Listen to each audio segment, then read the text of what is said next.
माने एबे निजे गार्डियन माने हो कि पिला माने हो से दुख करुँच आम कहीं स्कूल ना लिखुलु ना गिड़ी पार्टी ना छाड़ी पार्टी ए स्कूल छाड़ी जाई पारना कि रही पारना तेणु भविष्य अंधार होगा जाऊँगी तेणु सरकार निवेदन करुँची नुआ सरकार आसिले यथाशीघ्र शिक्षक नदेले ए पिला भविष्य नष्ट हम से किए दायी हो सरकार ही दायी रही विद्यालयटी एपरी एक विद्यालय जहां पूर्व सरकार 5T योजना रूपांतरण करी स्मार्ट क्लास केवल कराई देइछंती किंतु पिलामानकु पाठ पढ़ाइबा पई शिक्षक नथिबारु जणे चतुर्थ श्रेणी कर्मचारी हाथ में रही एठारे पढ़ुथबा 120 जन छात्र छात्री भविष्यत शुणी नियंतु एही स्कूल रे पाठ पढ़ुथबा जने छात्री प्रतिक्रिया। मुना संध्याराणी बेहेरा श्री सिंहनाथ देव विद्यापीठ में पढ़ुची किंतु आम विद्यालय कौन भी टीचर नहांती आम विद्यालय 5T अच्छी किंतु आम स्कूल टीचर नहांती आम पढ़ार घोर असुविधा पढ़ुँ केवल पढ़ा नुह ए समस्त खेल प्रतियोगिता आम किसी भी जानीपारुनु सब स्कूल प्रतियोगिता होती आम जानीपारुनु कि आम स्कूल कहीं होनी किंतु आम स्कूल टीचर नहांती आम 10वीं श्रेणी आम पढ़ी पारुनु सरकार आम जीवन को खेल खेल बोली भावुं आम भविष्य को अंधार कर दौरान तेणु सरकार को विनम्र अनुरोध करुँच आम विद्यालय को शिक्षक को छाड़ू आम केमती भले पाठ पढ़ी पार आम स्कूल केमती भले पाठ पढ़ा जाऊ। तेबे यह क्यों उपांत अंचलर चित्र नुहे यह हेउछि कटक जिला बांकी मुख्य सहर को लगी रही गोपालपुर पंचायत श्री श्री सिंहनाथ देव विद्यापीठ जो विद्यालय को पूर्व सरकार 5T योजना रे सामिल करी यार चित्र बदलाई देइथिले किंतु दृष्टि देले निजे केवल विद्यालय को 5T करदेले कौन पिलांकर शिक्षादान हो पारिबो एथिपाई उपयुक्त शिक्षक दरकार हेले एठी कहीं भी जने स्थायी शिक्षक नहांती तेणु जने चतुर्थ श्रेणी कर्मचारी एही विद्यालयर छात्र छात्री भाग्य विधाता साजिछंती।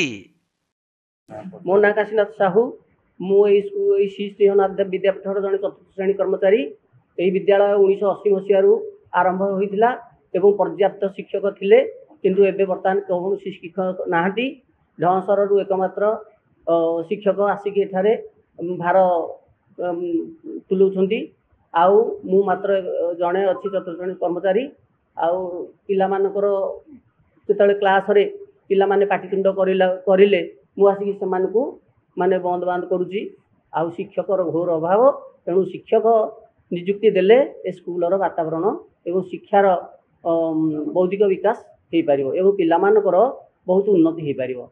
तबे दिन थिला एही विद्यालयटी सारा बांकी उपखंड रे निजर एक स्वतंत्र परिचय सृष्टि करिथिला आउ एठारे आवश्यक शिक्षक मध्य रहुथिले किंतु एबे जणे भी स्थायी शिक्षक एही अनुष्ठान रे नहांती तेणु एही पंचायतर किछि शिक्षित युवक और किछि अवसर प्राप्त शिक्षक माने एही विद्यालय को आसी नवम और 10म श्रेणी पिलांको पाठ पढ़ाउछंती। ए विद्यालय पूर्वतन छात्र ए विद्यालय शिक्षक अभाव हेतु मुझे शिक्षादान करने आसुच्छी आ सरकार को निवेदन करुच्ची यथाशीघ्र विद्यालय को स्थायी शिक्षक नियुक्ति दियंतु। तबे जेतेबेले पूर्व सरकार एही विद्यालय को 5T योजना रे शामिल कले सेतेबेले एठारे शिक्षक नियुक्ति कथा किंतु भूली गले कहीं शिक्षा विभाग अधिकारी माने जानिथिले जे जो 2 जन स्थायी शिक्षक एही विद्यालय रे थिले सेमाने मात्र किछि दिन परे अवसर ग्रहण करिवे तेणु एही विद्यालयटी चलिबो किमिति एही विद्यालय रे पाठ पढ़ुथबा पिलांकु पाठ पढ़ाइबो किए सेपटे वर्तमान जन शिक्षक सप्ताह रे 2 दिन डेपुटेशन रे आसी यथा संभव पिलांकु पाठ पढ़ाउछंती किंतु एथिरे पिलांकर कोर्स सरिबो ना पिला माने सठिक शिक्षादान पाई परिबे एपरिकी एठारे थिबा एकमात्र चतुर्थ श्रेणी कर्मचारी काशीनाथ साहू पिलामानकु जगिबा कार्य रे नियोजित रहिछंती तेणु नुआ सरकार तुरंत एही शिक्षानुष्ठान को आवश्यक शिक्षक जोगाई देबा पई दाबी हेउछि।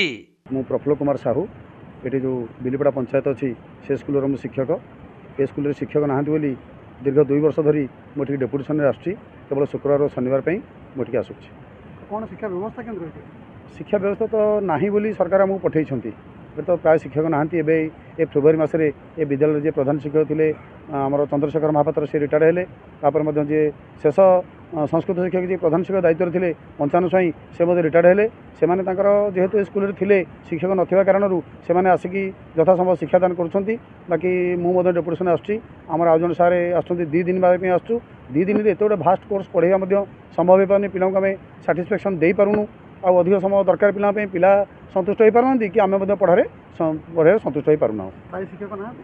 ଏ ତ ସ୍ଥାୟୀ ଶିକ୍ଷକ କେହି ନାହାନ୍ତି। କେବଳ ଆମର ଆପଣ ଦେଖିଥିବେ ଆମର ଯେ କାଶୀନାଥ ସାହୁ ଏ ବିଦ୍ୟାଳୟ ଯେ ଚତୁର୍ଥ ଶ୍ରେଣୀ କର୍ମଚାରୀ ସେଇ ବିଦ୍ୟାଳୟକୁ ସମ୍ଭାଳିଛନ୍ତି। ବାକି ଢଁସର ଯେଉଁ ସ୍କୁଲ ଅଛି ଆମର ଢଁସର କୃଷକ ହାଇସ୍କୁଲ ତାର ଜଣେ ଶିକ୍ଷକ ଯିଏକି ଆସି ପ୍ରଧାନ ଶିକ୍ଷକ ଚାର୍ଜରେ ବର୍ତ୍ତମାନ ଅଛନ୍ତି। ଏଠି ତ ନବମ ଦଶମ ଦୁଇଟା ଶ୍ରେଣୀ ଅଛି। ପ୍ରାୟ ଏଥିରେ 60 ସେଥିରେ 60 120 ପାଖାପାଖି ପିଲା ଏଠି ଅଛନ୍ତି। ପିଲାଙ୍କର ଭବିଷ୍ୟତ ଏଇ ସ୍କୁଲ ଦିନେ ବହୁତ ନାଁ କରିଥିଲା 1980 ମସିହାରେ ବିଦ୍ୟାଳୟ। ମୁଁ ବି ଏ ସ୍କୁଲରେ 15 ବର୍ଷ କାଳ ଆଗରୁ ଚାକିରି କରିଥିଲି ଗୋଟେ ସେକ୍ସନ ଟିଚର ହିସାବରେ। ସରକାର ମଧ୍ୟ ଆମ ପ୍ରତି ଗୋଟେ ବୈମାତୃକ ଭାବ କରିକି ଆମକୁ ଆମର ପୋଷ୍ଟକୁ ସାଂସନ୍ କଲେଣି ବା ଆମେ ସ୍କୁଲ ଛାଡ଼ିବାକୁ ବାଧ୍ୟ ହେଲୁ। ଯାଉ ଆମ ଅନ୍ୟ ସ୍କୁଲରେ ଥିଲୁ। ଆଜି ସେଇ ସ୍କୁଲ ପୁଣି ଆମରି ଉପରେ ଭରସା କରିଛି। ଆମେ ଆସିକି ପଢ଼ଉଛୁ। ଏଠି ଗୋଟେ ପଞ୍ଚାୟତର ଗୋଟେ ଭଲ ସ୍କୁଲ। ଆଗରୁ ମଧ୍ୟ ଏ ସ୍କୁଲ ଖଣ୍ଡମଣ୍ଡଳରେ ନାଁ ଥିଲା। ବାଙ୍କିରେ ଗୋଟେ 1 ନମ୍ବର ସ୍କୁଲ ଥିଲା। କିନ୍ତୁ ଆଜିକା ଡେଟ୍ରେ ପିଲା ଏଠୁ ପ୍ରାୟ ବିକେ ଦେଓ ଗାର୍ଲସ ସ୍କୁଲ ପଳେଇ ଅଛନ୍ତି। ସେମାନଙ୍କର ଗାର୍ଡ଼ିଆନ୍ ମାନେ ଜାଣିଗଲେଣି ଯେ ସ୍କୁଲରେ ଟିଚର ନାହାନ୍ତି। ତେଣୁ ସେମାନଙ୍କ ମନରେ ଏମିତି ଗୋଟେ ପ୍ରଭାବ ପଡ଼ିଲାଣି ଯେ ଅଟୋମେଟିକାଲି ପିଲା ପଳେଇ ଆସୁଛନ୍ତି। ତଥାପି ୟାକୁ ଭରସା କରିକି ଏ ସ୍କୁଲର ସୁନାମ ଥିବା କାରଣରୁ ଏ ଶିକ୍ଷକମାନେ ପରିଶ୍ରମ କରିଥିଲେ ବୋଲି ଆଜି ମଧ୍ୟ 120 ପିଲାଟି ପାଠ ପଢ଼ୁଛନ୍ତି। କିନ୍ତୁ ଦୁଃଖର ବିଷୟ ଆମର ସରକାର ମାନେ ଆପଏଣ୍ଟମେଣ୍ଟ ଦେବେ ବୋଲି ଆମେ ଶୁଣି ଆସିଲୁଣି ପ୍ରାୟ 2 ବର୍ଷ କାଳ ଯେ ହଁ ଶିକ୍ଷକ ଆପଏଣ୍ଟମେଣ୍ଟ ଦେବେ। କିନ୍ତୁ କେହି ବି ଜଣେ ଶିକ୍ଷକ ଆସୁନାହାନ୍ତି। ଏ ପିଲାମାନେ ମାନେ ଏବେ ନିଜେ ଗାର୍ଡ଼ିଆନ୍ ମାନେ ହେଉ କି ପିଲାମାନେ ହେଉ ସେମାନେ ଦୁଃଖ କରୁଛନ୍ତି ଯେ ଆମେ କାହିଁକି ସ୍କୁଲରେ ନାଁ ଲେଖାଉଥିଲୁ। ନା ଗିଳି ପାରୁଛନ୍ତି ନା ଛାଡ଼ି ପାରୁଛନ୍ତି। ଏ ସ୍କୁଲ ଛାଡ଼ି ଯାଇପାରୁନାହାନ୍ତି କି ରହିପାରୁନାହାନ୍ତି। ତେଣୁ ତାଙ୍କ ଭବିଷ୍ୟତ ଅନ୍ଧାର ହେବାକୁ ଯାଉଛି। ତେଣୁ ମୁଁ ସରକାରଙ୍କୁ ନିବେଦନ କରୁଛି ନୂଆ ସରକାର ଆସିଲେଣି ଯଥାଶୀଘ୍ର ଶିକ୍ଷକ ନଦେଲେ ଏ ପିଲାମାନଙ୍କର ଭବିଷ୍ୟତ ନଷ୍ଟ ହେବ। ସେଥିପାଇଁ କିଏ ଦାୟୀ ହେବ? ଏ ସରକାର ହିଁ ଦାୟୀ ରହିବ। कटक जिला प्रतिनिधि राजेश कुमार साहू रिपोर्ट कोणार्क लाइव।